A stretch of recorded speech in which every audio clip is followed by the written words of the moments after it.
Furnace Lane of Concord. Been there. We owned that house since 1966 when my mother bought it, when they changed the rules on home loans for female veterans. My mother's name was Ethel Marion Lane.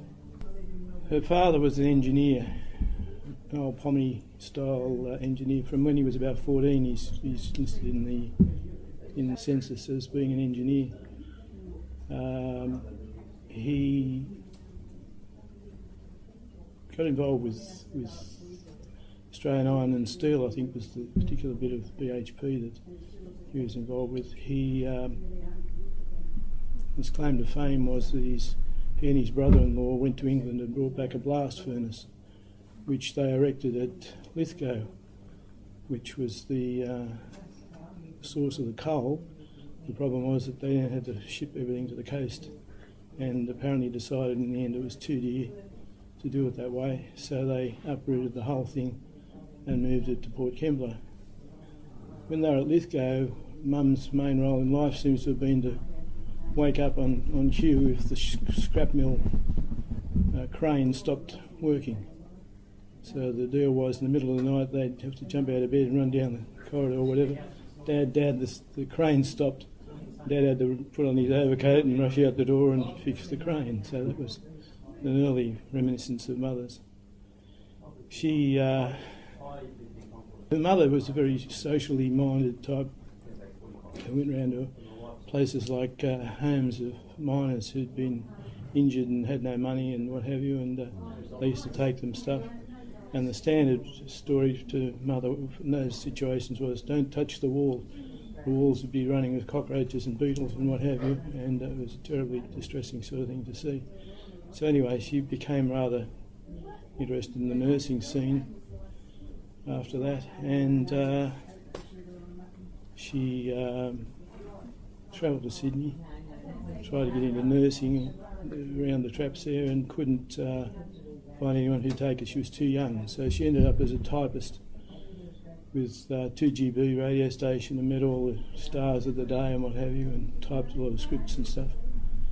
Then eventually she got into tuition in the nursing game with RPA Hospital.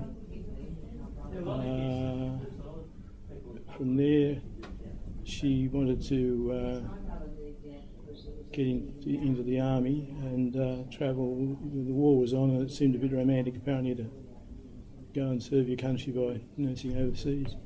They wouldn't let her go for a couple of years or something, but eventually they did. And I'm not sure how many different places she went to, but Borneo was one of the main ones. And along the way she met up with my father. He was Raymond Lane, and they eventually got married in about 1947, I think. When I was, that was 47, 48, I was born on the 1st of Feb. He died on the 31st of July from a crook appendix that his mates couldn't diagnose properly and said it was a stomach ulcer. While we were there, her brother, my uncle, turned up on the scene. He'd been in Concord for years, as apparently it was common to do to people when they had some conditions. And he and Ethel decided the best thing to do would be to buy a business that they could run between them. So they bought a toy shop in 5 Dock, 209 Great North Road, just below the post office. We had a hamburger shop on one side with a very loud jukebox that blasted out into our place. We